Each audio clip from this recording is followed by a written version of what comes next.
Break के बाद एक बार फिर से स्वागत है। हमारे साथ बात बोली की में मेहमान हैं सलमान खुर्शीद साहब, उनसे बातचीत का सिलसिला आगे बढ़ाते हैं। सलमान साहब, कांग्रेस की नज़र बिहार में ख़ास तौर से दो बड़े वोट बैंक जो हैं उन पर है, एक तो मुस्लिम अल्पसंख्यक और दूसरे सवर्ण वर्ग पर।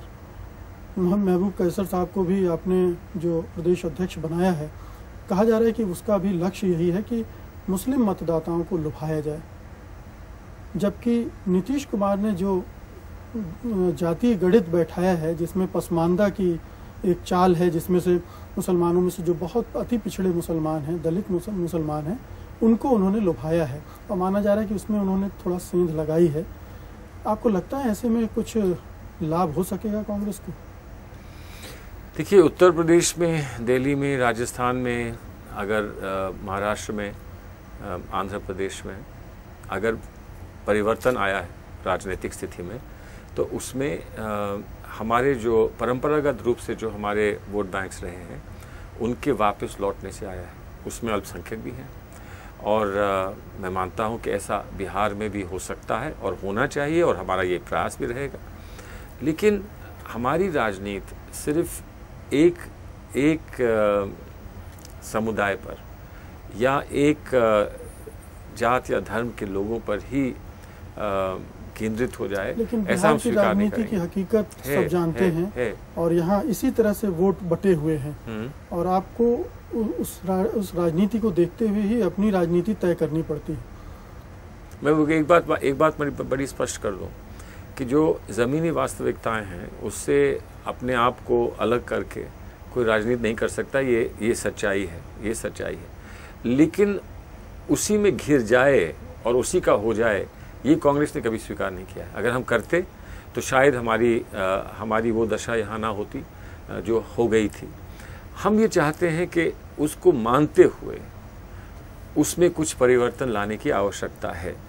और जब हम कार्यक्रम देते हैं इस देश में गरीबों के लिए, चाहे वो 30,000 रुपये का बीमा हो बीपीएल के लोगों के लिए, चाहे वो आपके बिहार में 7 डिस्ट्रिक्ट्स में अल्पसंख्यकों के लिए इंफ्रास्ट्रक्चर का अपग्रेडेशन हो जो मल्टी सेक्टोरल डेवलपमेंट प्लान से हम देते हैं, चाहे वो नरेगा हो, महात्मा गांधी के नाम पर इतनी बड़ी एक संस्था, एक इतनी बड़ी स्कीम बनाई गई है, 100 रुपये का रोज़गार 100 दिन तक आपको हर परिवार को मिलेगा।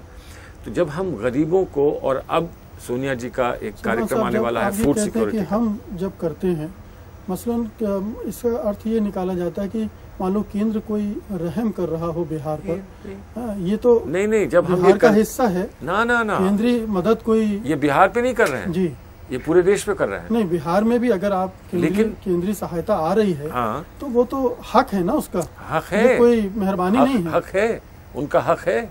लेकिन हमारा इतना तो अधिकार है कि कोई ये बात वाजे कर दे, ये स्पष्ट कर दे कि भाई हम आभारी हैं कि केंद्र सरकार को ने हमारा हक दिया है हमको, लेकिन हक ले भी लो। इसमें आभार किस बात का? आभार इस बात का कि सरकारें नहीं देती, तो देना ही चाहिए। सरकारें नहीं देती। एनडीए सरकार ने नहीं दिया था, मैं उसकी शिकायत अब करके लेकर बैठ जाऊं। एनडीए सरकार नहीं देती थी, हम देते हैं।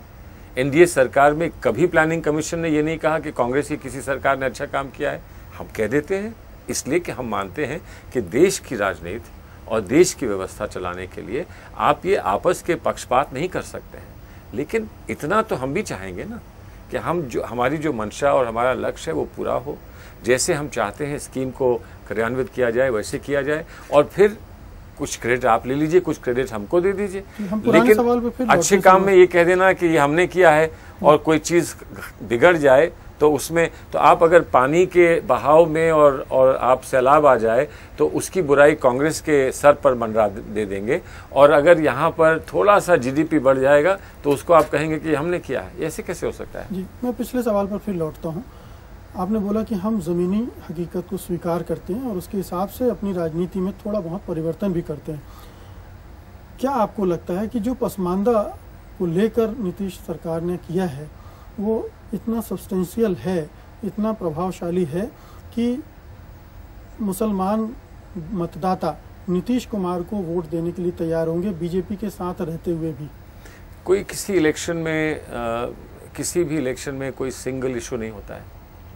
जो लोग इलेक्शन, आप तो बहुत करीब से इलेक्शंस देखते हैं, इलेक्शन में बहुत सारी चीज़ें कन्वर्ज करती हैं, तब उसका वो निर्णायक हो जाती हैं।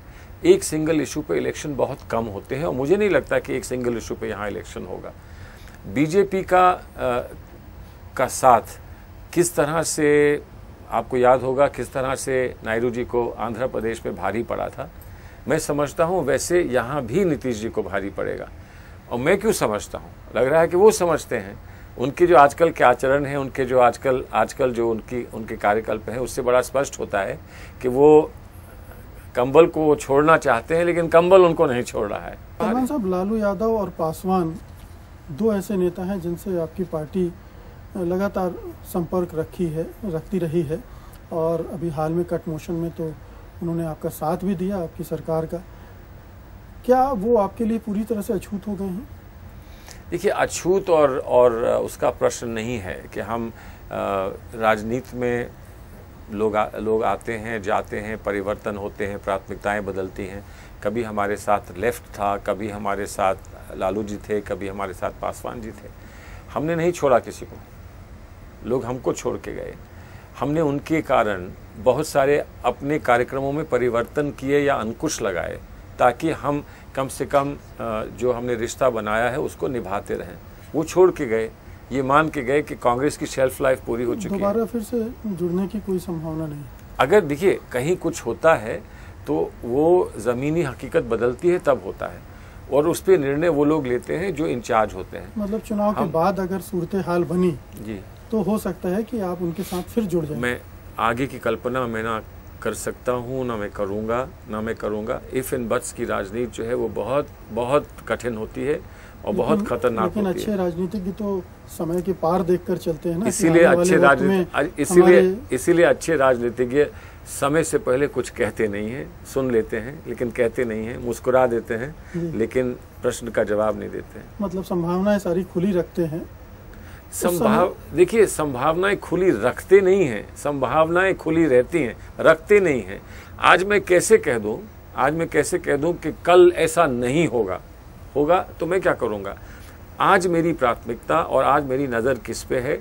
मुझे चिड़िया की आंख दिख रही है, मुझे पेड़ नहीं दिख रहा है। आपके नेता तो बिल्कुल डट कर कहते हैं कि ना तो चुनाव में हम साथ रहेंगे और ना चुनाव के बाद लालू यादव के साथ जाएंगे। इसलिए मैंने अगर कहते हैं तो अच्छी बात है। देखिए, कहते हैं तो अच्छी बात है, लेकिन तय तो जनपद 10 जनपद से होना है। मैं उत्तर ये कहते रहे उधर, वो तय वहां से होकर आएगा। मैं बिहार की रणनीति तय करता नहीं। जो बिहार की रणनीति बनाई जाती है, उस बिहार की रणनीति में हम लोग जितनी भागीदारी अपनी प्रस्तुत कर सकते हैं वो हम करते हैं। और लेकिन हाँ, परामर्श कोई हमसे मांगेगा कभी तो ज़रूर देंगे, अवश्य देंगे, लेकिन ज़्यादा फोकस हम अपने प्रदेश पर रखते हैं। यहाँ के अपने नेता हैं, अनुभवी हैं, ज़मीन से जुड़े हैं, जानते हैं। मुकुल जी आए हैं, मुकुल जी को विशेष यहाँ पर उनके अनुभव के कारण भेजा गया है। राजस्थान में बहुत अच्छा चुनाव उन्होंने लड़वाया था और बहुत अनुभवी है। यहाँ के कांग्रेसियों को कोई संदेश देना चाहेंगे, क्योंकि उनमें आए दिन झगड़े होते रहते हैं, सभा में मारपीट होती रहती है, हर हफ्ते एक न एक कहीं से खबर आ जाती है। मेरा ये उनसे एक निवेदन है, और निम्न निवेदन ये है कि एक मौका है, इस मौके को गले से लगा लो।